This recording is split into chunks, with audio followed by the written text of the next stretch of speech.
Welcome back to the podcast, the Homebodies podcast. I am Sophie. And I am Holden. Yeah, Holden is the Dracula today. I'm a Dracula today, if you were wondering. If you tune into the video version, you will be in for a treat. And if you aren't in the video version, this is very confusing to you right now. Exactly. Why I said it like that. Yes. I am not a Dracula. I am wearing, however, the Twilight makeup palette. I noticed you were looking really shirt, Twilighty, like sparkly. And I've got my, red vampire jewelry. It's the best I could do. Unfortunately, I do not own capes or vampire teeth. Yeah, not all of us can be so lucky. That's true. Well, anything new with you in the world? Nothing has ever occurred. Ever. Yeah. Ever occurred. Ever. Yeah, our life's pretty chill over here too. Last night we started the House of Guinness show on Netflix. Yeah, so what is that? It's a historical drama, but you know how shows be. It's like there's a lot of truth in there, but it's also they upped the ante and it's more dramatic than it was in life. But yeah, it follows the siblings. So like the very beginning of the episode, like Guinness is already dead. The guy who started that brewery and started making that beer is dead. And so it's about his 4 children navigating, taking over his empire type of thing. Yeah. Yeah. So we cracked open some Guinness last night and we watched Succession. Exactly. Was it everything you dreamed of? It's kind of slow, but I think it'll pick up. And I don't know. I think it's an interesting thing just because of who our family is. Like, yeah, I guess our dad is know. really into brewing beer, and our older brother as well. Yeah. Yeah, in case you didn't know. Sorry, our dad actually invented the horse feather. How early could I have brought that up? Episode 3. Are we talking about that? No. Yeah, so I think it's interesting. Also, like being Irish or whatever. Not or whatever. Irish folk, but you know. No, it matters. It matters. We care. We care about the Irish community. Speaking of Irish people, who else was Irish? Let me think for a second. I believe Bram. Wait, what's his name? Bram Stoker. Okay, I thought Here's the thing is, didn't want to say Stroker, which we'll talk about that later. Foreshadowing. Yeah, it's Bram, right? Yeah, it's Bram. Because I'm like so used to. Yeah, I'm used to this name, Brahms. Bram. Maybe it's Bram. See, I thought that, but it doesn't have a U, and it's gotta be Bram. It's full. If you were Irish, how would you say it? Like, I'm not doing that. You can't catch me. No, I have no clue, but I'm pretty positive. I'm gonna say Bram Stoker because I'm very American, but heck yeah, no, probably Bram. Yeah, no, I'm 99% sure you're correct, but we could be wrong. Anyway, yeah, he was born and raised in Ireland. Yeah, good for him. Yep, back in the 1840s. Great time to be Irish. I hear it was really easy to be Irish back then. Yeah, moved to London. We didn't look him up or nothing, but that's what I know. Yeah. So, he wrote this really good book. I don't know if you've heard of it. Yeah, it's kind of under the radar. Right? Yeah, no one's really into this one. It's an indie pick of ours. Yes. Dracula. So yeah, we read Dracula this week. It's quite good. Yeah. Did you know that? It is quite good. It is. Do you want to do our star rating just before we go? Yeah, we can go ahead. I said I would do it first this time. I think 4 stars is what I gave it. Nice. Okay. I gave it 5. Yeah. But I have gone back and forth between 4 and 5 for a while. I deliberated a lot over it. Yeah. It might be close to a 4.5. Yeah. But we're converging close to 4.5. I would say most of the book I was 5 stars. Mm-hmm. And then there are parts where it kind of slowed down a little really bit. The thing that made me iffy about it was everything with Lucy and just women in the beginning, and it really turned around for me at the end, which is why we'll get to all of that. Yeah. But yeah, Dracula, we both really like this one. Do you want me to do a summary? Yeah. I don't really know how to summarize this one because it's kind of strange because the format isn't just telling the story. It's these journal entries and these letters and newspaper clippings all together, and it's supposedly the first paragraph is we've organized these notes to be the most in the best way possible or whatever. So it's presented as if Bram Stoker is just organizing all this real world documents, which I think is really cool. Yeah. But that makes it a little less straightforward to talk through. So I guess I'll just start saying things that happen in it. There's this guy named Dracula. He's this count named Dracula. He lives in Transylvania. I don't know if you heard of him. And this guy, Jonathan Harker, goes to his house to help him buy a home in London. Like, Dracula is in the real estate industry, like, as we speak. And he goes to help him buy this house, and Dracula locks him in his house. And he gets stuck there. He escapes through the window. Mm-hmm. And then basically Dracula is, like, wreaking havoc in London for the rest of the book. It's really, like, the most, like, general summary, really. It's just, he's causing problems. Yeah, I mean, basically that's pretty much how the story goes. Yeah. It switches points of view a few times. So when it started, I was like super into it. With Jonathan going to Transylvania, his journey, his jaunt to get there. And then I feel like we switched point of views really quick, and we never quite make it back. Yeah. But that's okay. But I love that first part. Yeah.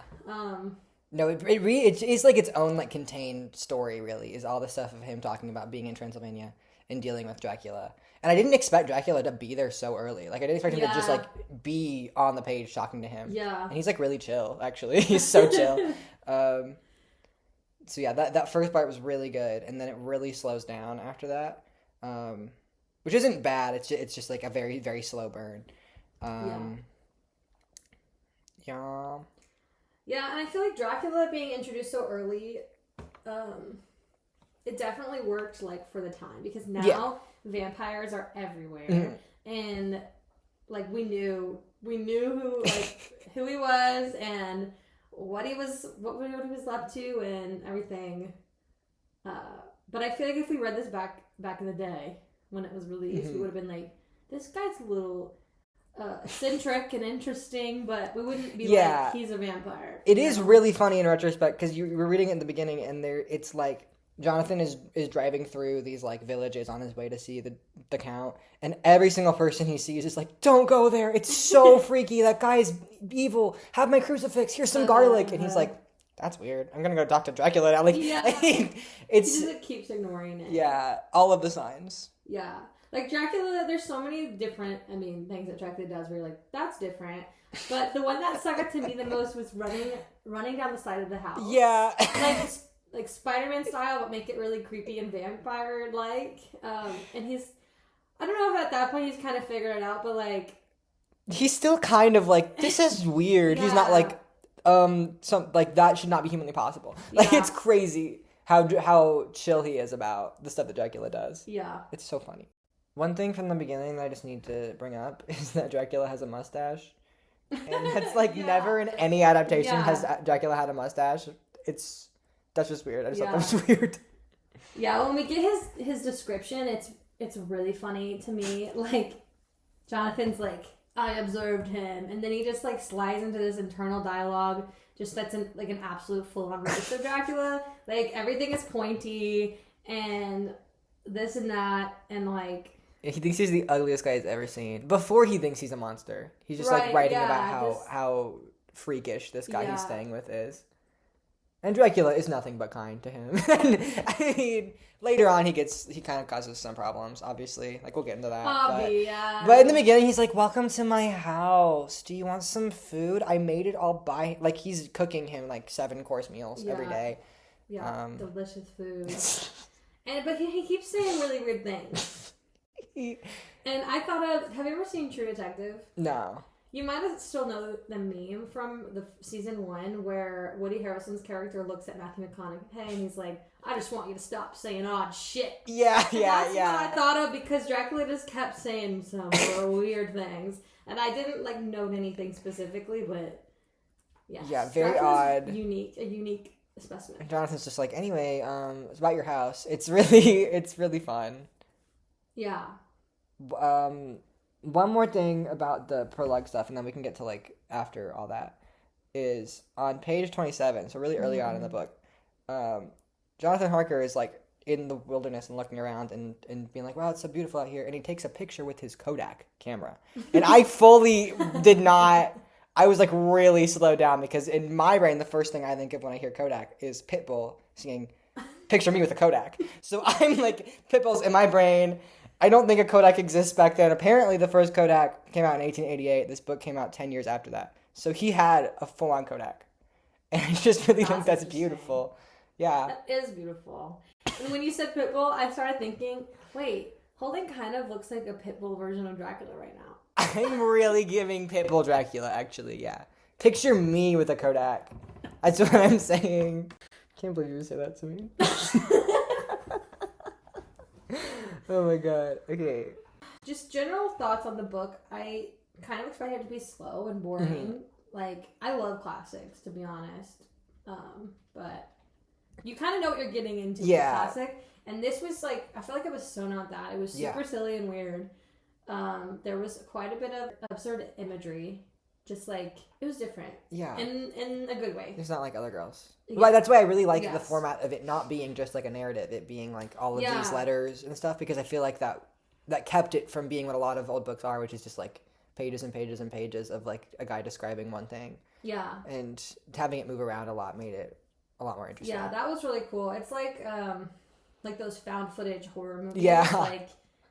Like you're kind of solving the mystery with them. Yeah. And like it's also kind of meta because they like throw together the book within the book. Like, yeah. You know what I mean? Like they pull all the stuff. End. Like they talk about it. It's not just like this exists. It's like they also talk about how it comes to be. Because they're like reading each other's shit. Yeah, it's really cool. Overall, not enough vampire. Not very little vampire. Almost zero like the percentage of actual vampire. Yeah.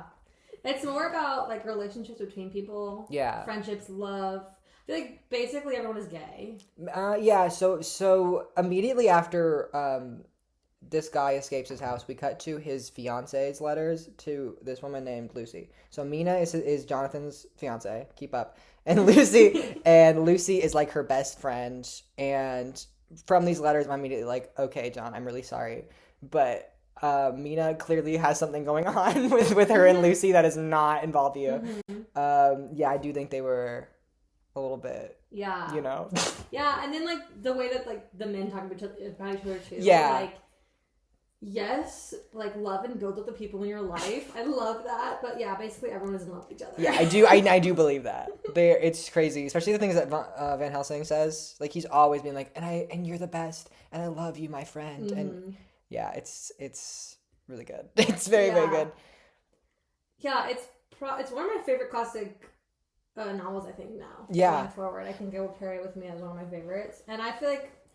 You know, I'm doing the Gilmore Girls reading challenge, and so many of those books that Rory reads or shows on the show are like classics that you don't want to read. Like, they're so boring. Well, you did Moby Dick, and that is like a lot. I did do Moby Dick this year, yeah. So, anyway, I'm just saying I feel like recently anyway, I've recently read a lot of classics. And this, I was like, dang, this is good. Yeah. This is good. And I feel like the writing style... in my opinion, was easy to keep up with. Mm-hmm. I did really like it. I liked. It's very descriptive, obviously, because all these things are like this very gothic style, but it wasn't like super dense very often. Yeah. I am glad I didn't read this in a class of high school boys because they said things like ejaculation, but like not in the context that you're thinking. They're always ejaculating. Queer and gay, and it's like we're used to these words, and it's all gravy, but it's. If we were reading this, like, with the skis balls in the back of the classroom, it would have been a different journey. Yeah. There are parts that drag, I feel like. Like, a lot of it is, I don't know, it's, like, hard for me to wrap my head around that, because I didn't get bored, really. But it's, like, once they realize there's a problem to solve, so much of the book is, like, how are you going to solve this problem? And it's, like, repetitive there, and... It's like we know. Yeah, I don't think it needed to be as long as it is. It is funny because it's at the end of it, it's basically this group of Jonathan Harker is there, Mina is there, the one woman who's still around, Rip Lucy, and then Dr. John Seward, Quincy P. Morris, the American, the Texan, and Van Helsing. So it's like these 5 people all together. But really, the only people who are actually doing anything are Mina and Van Helsing, and everyone else is just doing what they say. So it's a lot of that, everyone else talking about what to do, Yeah. and those 2 actually solving problems. And it does get a little ridiculous by the end. Yeah. There's so many parts that are ridiculous, but it was really good. I don't know, man. No, I really liked it. Do you want to talk about women and like how he depicts women? Let's talk about and women. such? Let's talk about women, because before we get to the part where Mina and Lucy are talking. Lucy is the hottest woman ever born, and three men propose to her on the same day. Yeah, and it's Dr. John Stewart, Quincy P. Morris, and I literally forgot Arthur, that third guy, who she actually accepts the proposal of. Mm-hmm. And the way that Lucy is written, or the way people talk about Lucy in the book, just is kind of weird. At the beginning is a lot of like women need to be demure and like always do what their husbands like. It's a lot of that kind of stuff is brought up, either Lucy saying it herself or the men saying it about her. So I was kind of like, ugh. Which it's not like unexpected in an old book at all. Yeah. But then it kind of turns around because Lucy does get Dracula and dies, which like major bummer. But after that, the only woman in the narrative is Mina, and Mina is actually really capable and like intelligent, and everyone in the book thinks that, like, all of the men are like so glad she's there and helping them. Yeah. So I guess it's more of a Lucy problem than a women problem. Yeah. I don't know how much of that you were like put off by, because again, it's just kind of like expected from a book from this period. Yeah. I was mostly along for the ride, I feel like. Yeah. Because I've read a lot of, like, older books where the women are, like, it's very obvious how the author feels about women, and it's not so kind. I didn't get that vibe. I mean, for him to write her, one of the female characters, to be, like, a working woman type vibe, I think that's important, like, because times were changing, and it sounds like, totally down for that, or he wouldn't have wrote a character that had that aspect. But I do feel like the women are kind of just like caricatures, and they're like looked at as perfect and beautiful and all this stuff. Like, give me some depth. Yeah. I feel like at the time Mina was probably like a pretty well written female character. Yeah. But it still is, from our perspective, a little rough. Yeah. Yeah, and like, so I enjoyed the women in the book. Personally, I don't know that he writes women well. Yeah. It's kind of where I'm at with that. And then, the men are like, they're kind of adorable at times in the way that he writes them, and they're just like swooning over the women. And it's kind of hilarious. I don't know. It is. But like, that's what we get. Like, I don't know. I don't know. I didn't like picking up notes on like the way that women were depicted, I feel like, but it's definitely very different. I did put a quote. I think this is almost a quote. I might have like not put every word in it, so I don't know. Okay. But men and women are so different in their manifestations of nervousness. Like, that was weird. Yeah, I don't know. There's a lot of that. Yeah, that was just like an example, and I was just like, ew. And even when Mina at the end is like helping them out and being very, like, clearly very intelligent, they always refer to her as like having a man's brain, and that's why she's so smart. Like, that's how they phrase it. And they do. This is the other thing. Okay, so the thing about this book and its depiction of women that makes me like, I don't think this was purposeful, but I think it's a way you could read it, is because it is written as all of these letters from people. It's not like the opinions of the narrator. So it's really just the opinions of these guys and these people, and they're just in the way that they feel about women. Yeah. And actually, they kind of fuck themselves over in the way they feel about women, because they get to a point where they're realizing there's a vampire situation occurring. Lucy's already dead. And they basically decide not to tell Mina what's going on. And because of that, like, you could say because of that, Mina does get bitten by a Dracula.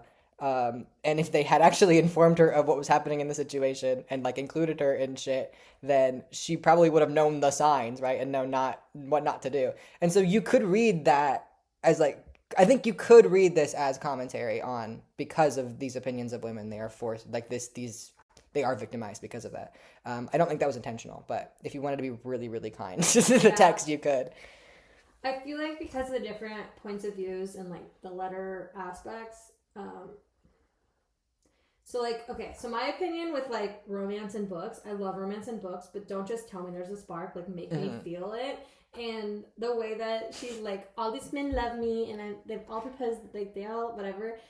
Like, because it's not from the man's perspective, that's why that is lacking. Yeah. But also, like, it just feels like they were just, like, telling us that, like, when people, like, were romantically interested. Yeah. Rather than being like, I love this about whatever. You know what I mean? Yeah. You know No, what I mean? like, Lucy's whole thing with those three guys is weird. And it is very much just, like, they all love her. It's not really clear why. I mean, she's beautiful. We know that. But that's, like, all we know about her.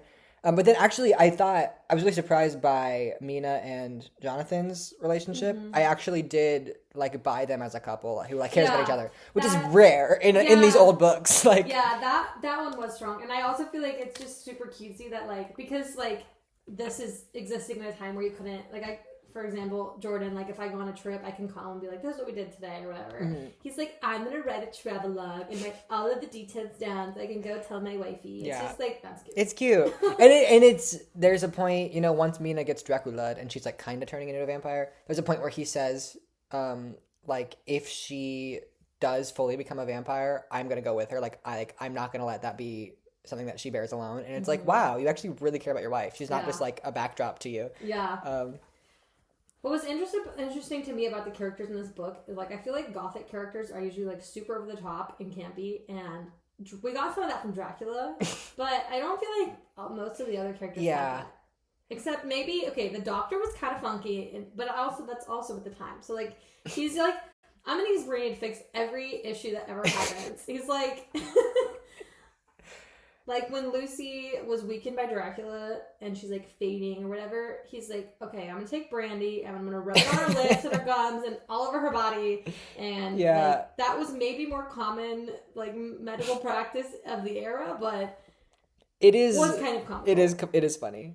They are all kind of a little ridiculous because like Quincy B. Morris is a Texan and that's his whole this book has so many accents like phonetic-sized accents in the writing, and all of them are so funny.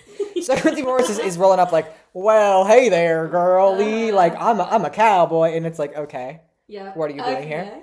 For sure skis. And then Van Helsing is always like, I am a little German boy, like we must kill the Count Dracula, and it's okay, I take it back, they're all and freaky and I love them all.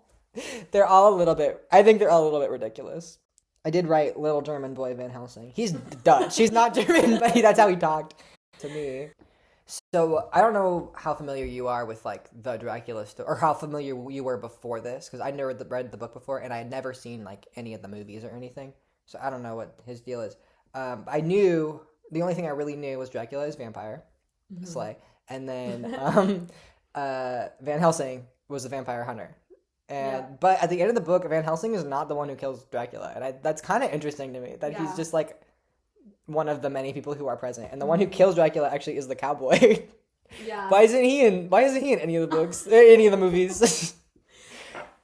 This is probably not like how he looks at all, but because we just read and watched Practical Magic, I picture the cop that comes to like help save the day or whatever.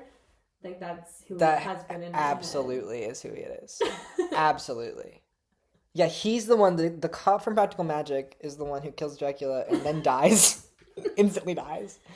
Don't mess with Dexys. That's what he says as he stabs him. Actually, he says, he says, "Don't tread on me," and he stabs Dracula. What's also crazy? Okay. When that first gal dies, you know, the one who has been saying that 3 men are up her she's butt. so hot, guys. Yeah, so hot. When she gets staked by every single one of them is kind of wild. That was ridiculous. Like, I feel like one person could just, you know... They don't need to take turns. No. It's weird. That whole thing is weird. That whole thing is weird, I agree. Because she also gets blood transfusions from all of them. Like, these guys are doing the most for this woman.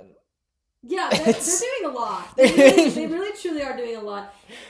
And the amount of kids that die in this book is kind of crazy. Yeah, I mean, like get sucked on or whatever. They never really go into like that. Yeah. But they are dying. Yeah. Like when they're trying to come for Jonathan or whatever, like did they not hand a a bag with a child in it too. Yeah. There's Like, enjoy this snack instead. yeah, Dracula, because Dracula has these 3 hot women in his house who really do not get enough screen time for their whole presence. 3 hot women who live in his house and they're vampires, and they try to eat Arthur, and Dracula shows up and is like, "Hey, hop off my man," and gives them a child in a bag instead. And yeah, it was a lot. And then Lucy kills like 20 kids. Yeah, like yeah. And also what cracks me up is like way towards the beginning of the book when Dracula like cooks these delicious dishes for Jonathan.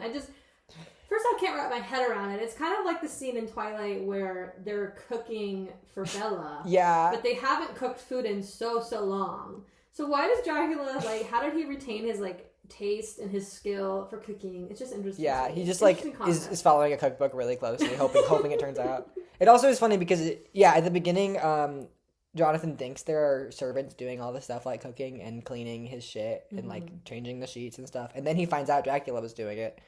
But I just realized now, Dracula does have those 3 hot women in his house, and they didn't want to, I guess. Dracula wanted to take care of him himself. Yeah. Because I feel like he could have, like, compelled them to. But no, he wanted to do the chores. Yeah. He's a vibe. Dracula's a vibe. Really obsessed with it. Yeah.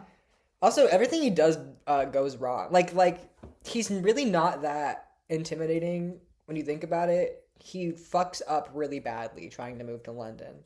And then he tries to flee and also fucks that up. Like, he doesn't do anything right. Yeah, do we want to talk about the homoerotic subtext of Dracula? I would love to talk about the homoerotic subtext of Dracula. Yo, what you got? Well, there's so much. First of all, in the beginning, here, I'm going to search for this passage. Yes, Mom.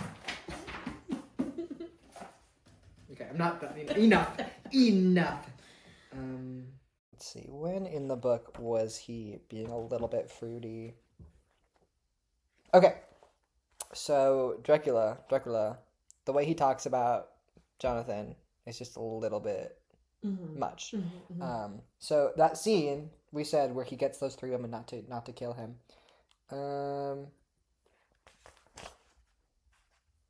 He says, "How dare you touch him, any of you? How dare you cast eyes on him when I have forbidden it? Back I tell you all, that man belongs to me." And then, the women are like, "You've never loved anyone." And he looks, like, longingly at Jonathan and says, "Yes, I too can love. You yourself can tell it from the past. Is it not so? Is it not so? Now I promise you that when I am done with him, you shall kiss him at your will." So basically, he's like, yeah, I can love. And he's looking at Jonathan, and it's, like, really ridiculous and corny and longing. Dracula is a gay icon. He really is. No, he really is. He really is. And I feel like, okay, so, like, vampire bites, for the most part, I've read a lot of vampire stuff in my day. I feel like they're usually erotic. Yeah. Like, they're, I don't know, they're just depicted in that way. So, just, like, I don't know, man. The way he talks about Jonathan is crazy. And he does not talk that way about, like, he does bite both of the women in the book. But he does not seem to, like, care about them at all. It's really only Jonathan who he's like, he's mine. And it's kind of funny.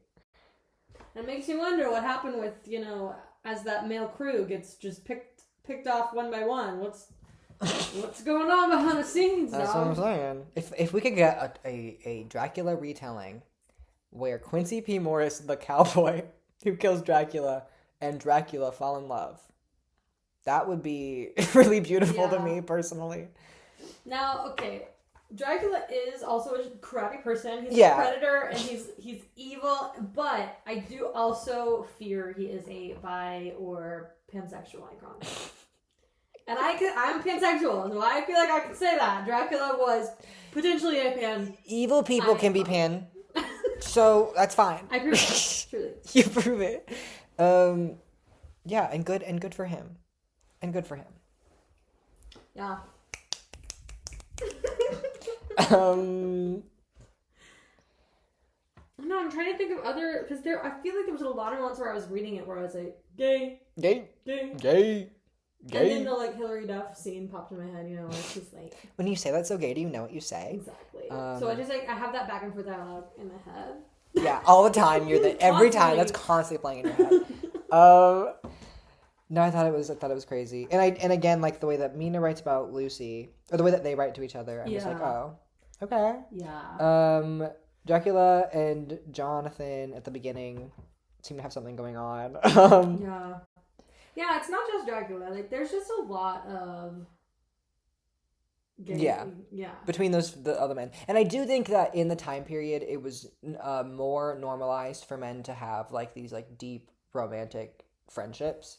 But also, I think Bram Stoker, more like Bram Stoker. Am I right? Because he was so gay. Because he was so gay, you know? Gay. And so I think that... I don't know that, by the way. I know, I not to spread misinformation on our podcast. No, we have no clue. It's speculation that he was gay. And we didn't even know. We like just were talking about that just before we recorded.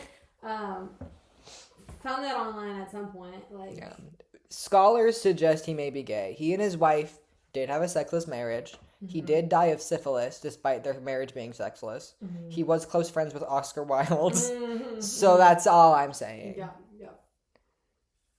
I feel like just vampire books in general, like, I don't know. So, like, I recently read Hungerstone, which is is it Carmilla? Yeah, Carmilla. I want to say Carmilla or something, but it's Carmilla for sure. You should say Carmilla anyway, because you're so fancy. It's like a feminist retelling of that, and I feel like it's just very gay. Yeah. I mean, but like... Carmilla was always gay.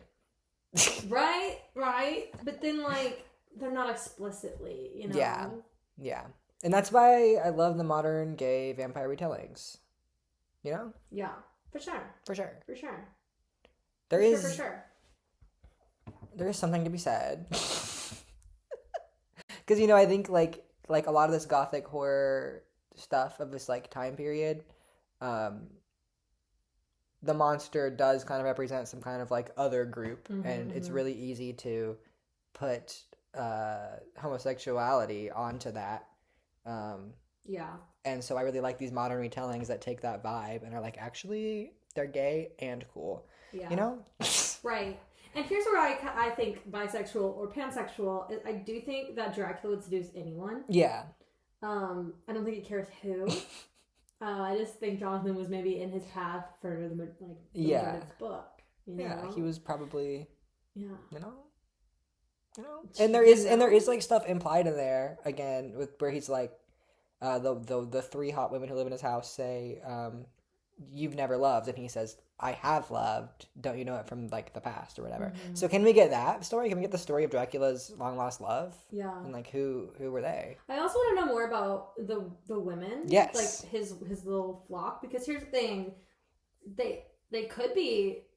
Obviously, like, his Dracula's whatever. Could be his daughters. Like, you know, like the vampire world, whatever, like, with Twilight, like, Carlisle has all these, like, vampire kids. But they're all, like... I want it to be, like, a beautiful found family. Yeah, like, I do, his besties, too. You know? I need that. That is a lot of... earlier you were talking about Lucy Undying.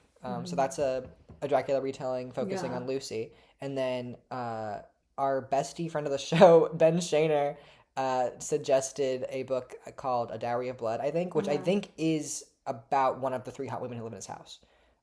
Which is crazy because there's almost nothing about them. Yeah. Like, I don't know how you... Yeah. So expanding on that is really cool.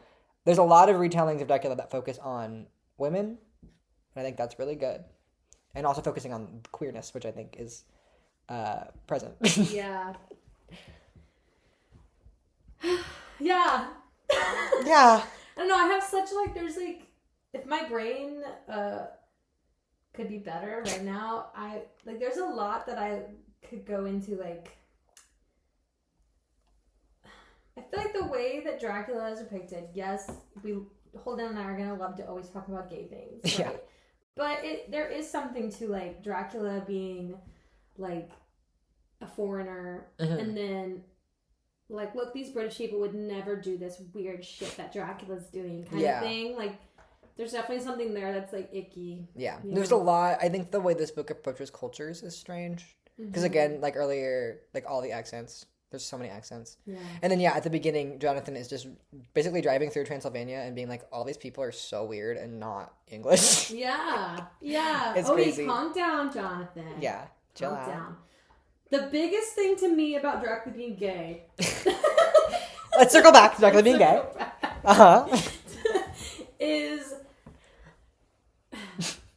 Is him saying to these 3 women, basically, fuck off.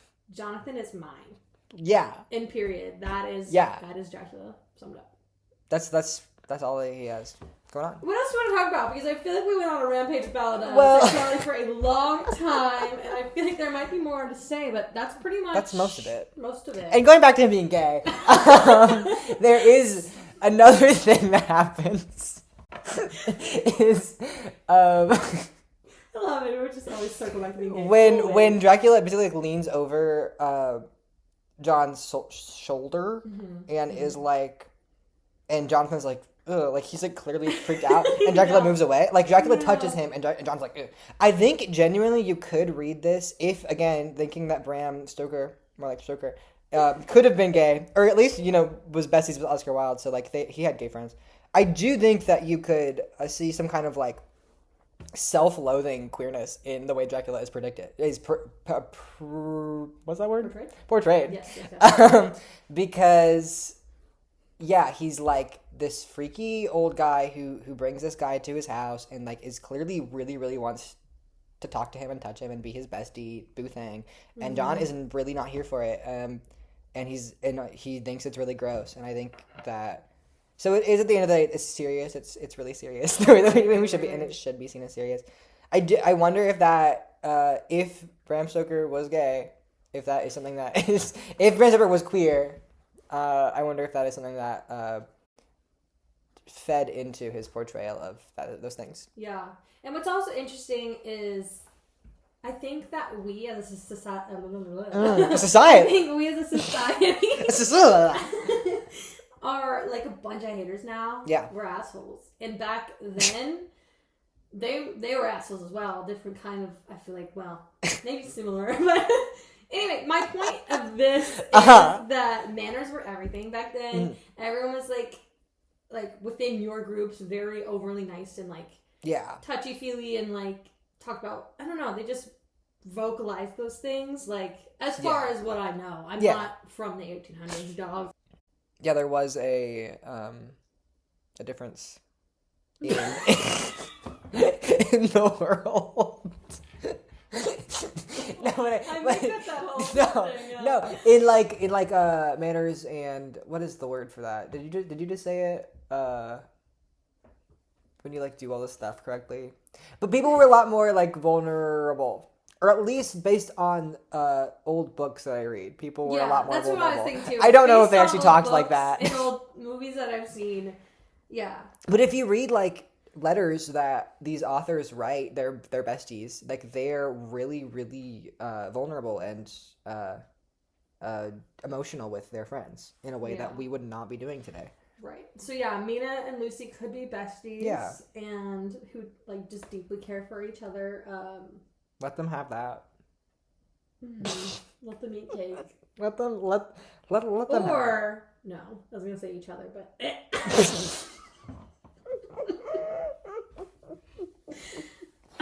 Yeah, exactly. That's what I'm saying. So, let us know if we should read Twilight. Yeah. At the end of the day, I think that's what we're leading up to is the Twilight. I think our next book, we haven't picked it. We will probably after this, but maybe something more lighthearted and fun because we've done a lot of horror type of books. Yeah. And then maybe we'll circle back to Twilight. I think everyone should put in the comments, Holden read Twilight. Holden, please. Maybe in all caps, whatever you think is needed to convince him. If this video gets 10,000 likes and 4,000 subscribers, we will read Twilight. You heard it here first, folks. All right. It's been real. Yeah, it's Dracula was a fun ride. I think anyone should read it, honestly. I don't think it's hard to keep up with. Not that we're calling you all dumb, but as far as classics go, this was just an easy read, I feel pretty approachable. Yeah. And if you do the audiobook too, it's like... Yeah. And you get to hear a lot of accents in the audiobook. Yeah. A lot of accents. Yeah, that's fun. We typically do a mix, just so, as an audience. Yeah. At least for me. I usually do like 50-50, I would say, with books. Because that way I can listen while I go to the gym, which I don't do very often, or I work, or I do dishes, or whatever. Yeah. Yeah, I was back and forth with this one. Yeah, the audiobook is fun for sure. It was a good ride. One second. For audio only listeners, Holden is putting his vampire teeth back in. Well, home buddies. Thank you for watching our program. Ooh.